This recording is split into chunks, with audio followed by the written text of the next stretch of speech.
It's strange to be so young yet so close to death. My name is Lena. My body, worn out and ravaged by a relentless illness, lay motionless on a sterile hospital bed. The rhythmic beeping of machines was the only sound, a constant reminder of how fragile my existence had become. My parents never left my side, their faces marked by worry and fear. The doctors were powerless, my condition continued to deteriorate. The fever grew stronger, blurring the boundaries between reality and feverish dreams. One moment, I could hear my mother's muffled sobs. The next, I was lost in a swirling vortex of pain and disjointed thoughts. Then, suddenly, the sound of the machine stopped. A strange sense of calm washed over me. It felt like liberation. I opened my eyes and saw my lifeless body lying on the bed. My parents were crying out in despair, but their voices sounded distant, as though coming from another world. My attention was drawn to a faint light in the corner of the room. It grew brighter and brighter, pulling me in like a moth drawn to a flame. As I moved toward the light, an overwhelming sense of tranquility filled me. Fear and pain melted away, replaced by a calm I had never known before. The light surrounded me with a warm, golden glow, like the embrace of a loving mother. In its presence, I felt utterly safe. Then, I became aware of another presence near me. It wasn't frightening or dark, but the very embodiment of love and compassion. Though I couldn't see a face, I instinctively knew that I was in the presence of something divine. The light grew even brighter, and the hospital room disappeared, replaced by a magnificent garden. Golden light filled the space, vibrant flowers of every imaginable color bloomed in abundance, and the air carried the sound of angelic voices singing a melody of pure joy. I had never felt so alive, so whole. A gentle touch on my hand brought me back. Turning, I saw a man with kind eyes, brimming with wisdom and love. He was dressed in simple white robes, his beard neatly trimmed,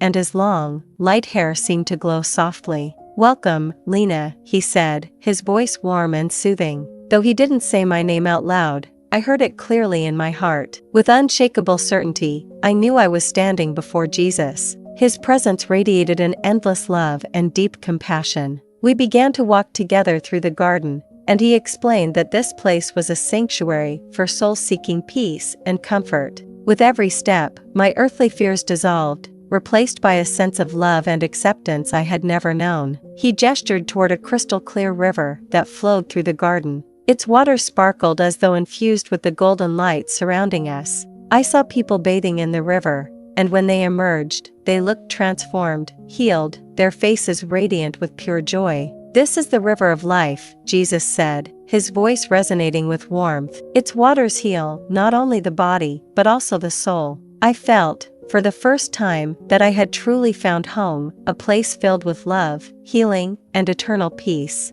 "This river," Jesus continued, "flows from the throne of God. It nourishes all creation, bringing life and restoration wherever it touches. True life, eternal life, does not come from our bodies, but from our connection to the divine." As we walked further, the garden began to change. The lush greenery gave way to streets paved with glimmering stones, sparkling like sunlight dancing on water. Towering buildings made of precious gemstones rose around us, their beauty far beyond anything I had ever imagined, as though they had been crafted by eternity itself. This was no ordinary city, it was something far greater. "This is the New Jerusalem," Jesus said with reverence, his voice filled with awe. "The city of God, where his glory shines forever." The city was alive with people, but it wasn't the kind of life I had known on earth. Here, there was no hunger, no pain, no sadness. The inhabitants, bathed in light, radiated a joy and contentment that words cannot describe.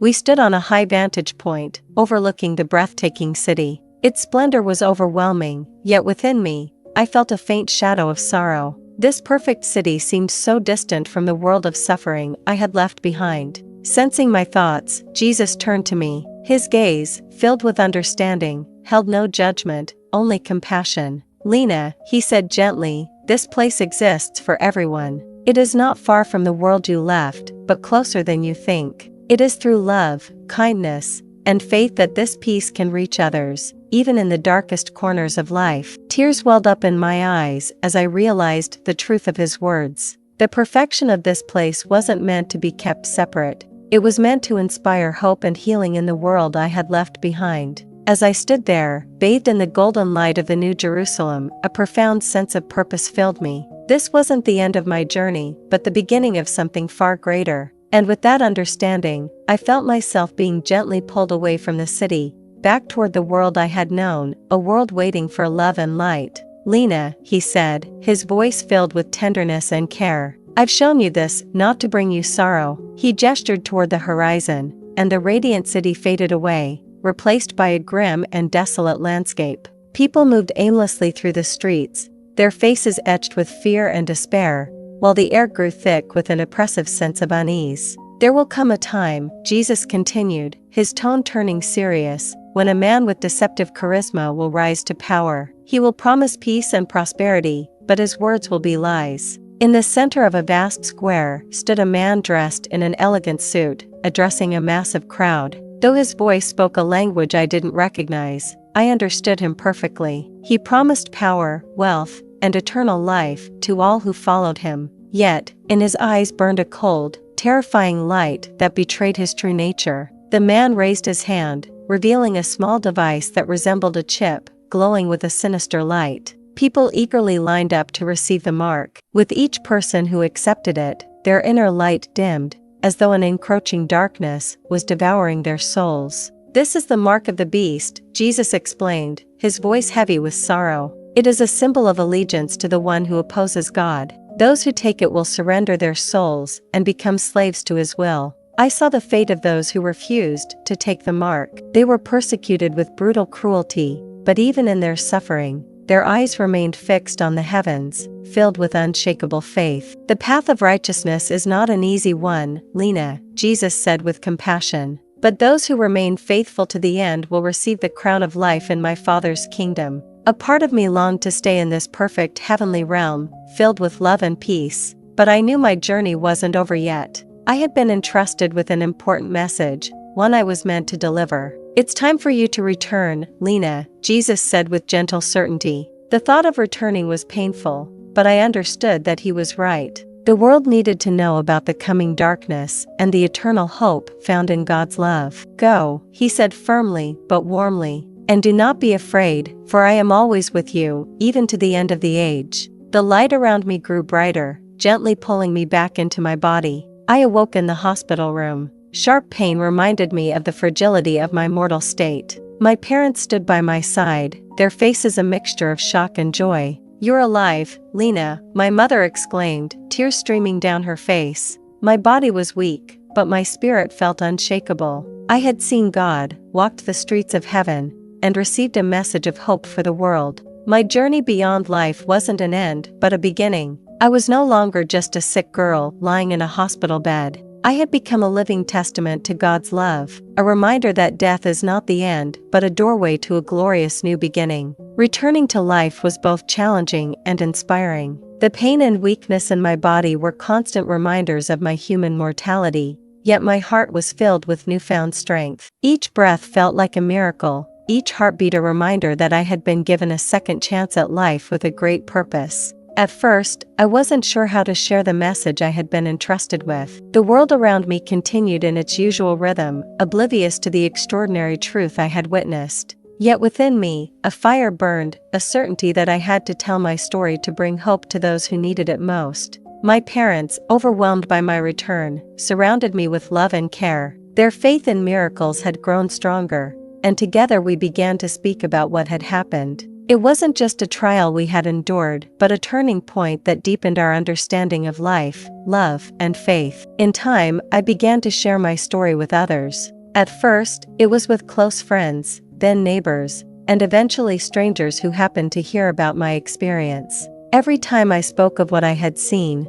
I noticed a transformation in people's faces, initial surprise, then deep reflection, and sometimes even tears. I described the light that enveloped me with peace, the garden filled with harmony, and the words of Jesus that ignited a resolve within me. But the most important part of my message was about love and hope. I told people that even in the darkest moments of their lives, there is a light that can guide them forward. My body gradually began to heal. Each day was a step toward a life filled with purpose. I found strength I never knew I had, and I felt something greater than myself living within me. a love and power bestowed upon me from above. I also began to see how deeply the world needed this light. People around me often seemed lost in fear, pain, and doubt. I resolved to dedicate my life to reminding them that darkness is not eternal, that God is always near, and that even the most hopeless situation can turn into a new chapter. Now, I don't merely exist, I live. And with each passing day, my mission becomes clearer.